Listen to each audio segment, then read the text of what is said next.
floor. 1 year ago, I came to Davos and told you that our house is on fire. I said I wanted you to panic.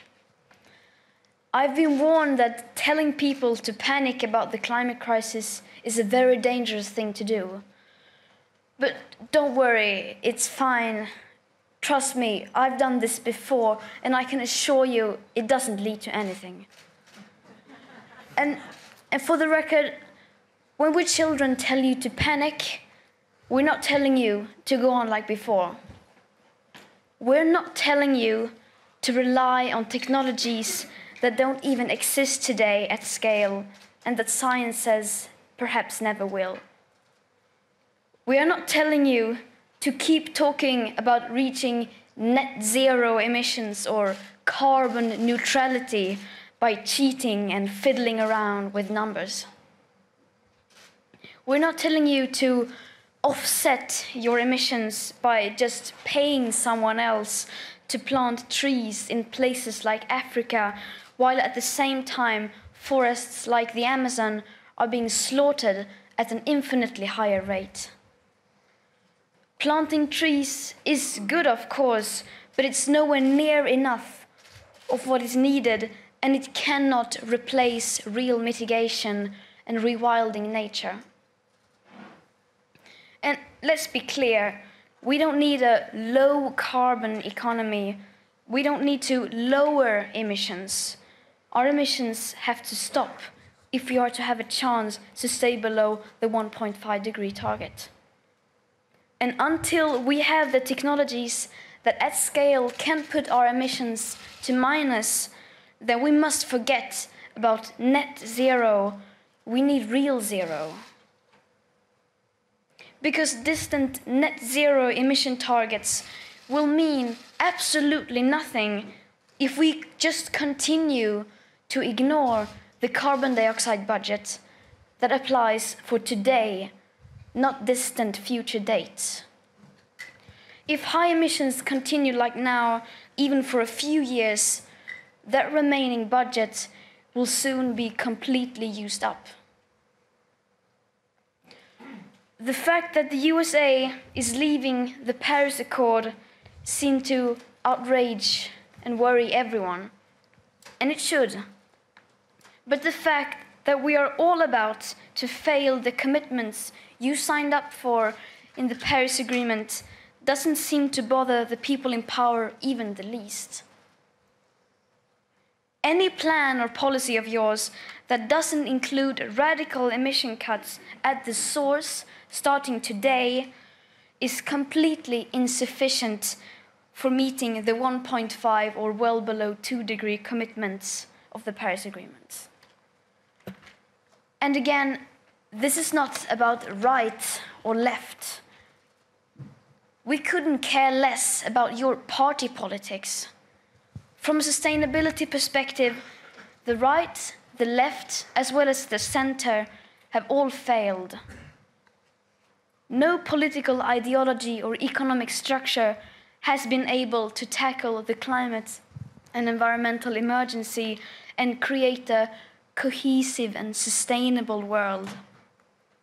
Because that world, in case you haven't noticed, is currently on fire. You say children shouldn't worry. You say, just leave this to us. We will fix this.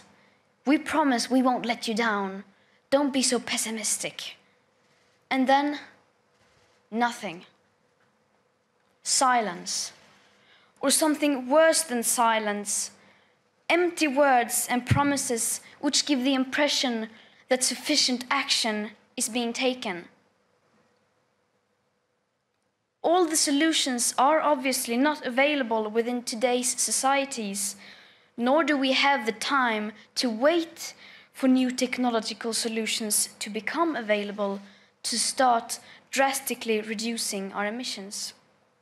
So, of course, the transition isn't going to be easy.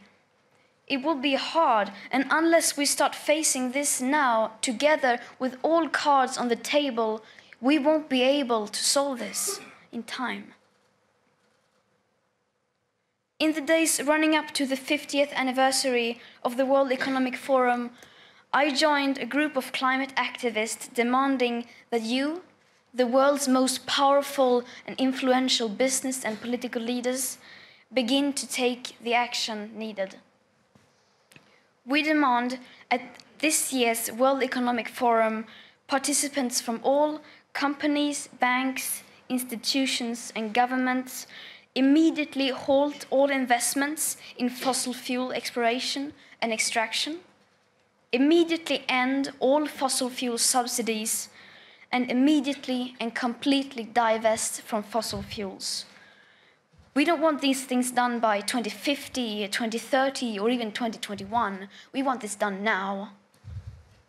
It may seem like we are asking for a lot, and you will, of course, say that we are naive. But this is just the very minimum amount of effort that is needed to start the rapid sustainable transition. So either you do this, or you're going to have to explain to your children why you are giving up on the 1.5-degree target. Giving up without even trying. Well, I'm here to tell you that, unlike you, my generation will not give up without a fight. The facts are clear, but they are still too uncomfortable for you to address. You just leave it because you think it's too depressing and people will give up. But people will not give up. You are the ones who are giving up. Last week, I met with Polish coal miners who lost their jobs because their mine was closed. And even they had not given up. On the contrary, they seem to understand the fact that we need to change more than you do. I wonder, what will you tell your children was the reason to fail and leave them facing a climate chaos that you knowingly brought upon them? That it seemed so bad for the economy that we decided to resign the idea of securing future living conditions without even trying? Our house is still on fire. Your inaction is fueling the flames by the hour. And we are telling you to act as if you loved your children above all else. Thank you.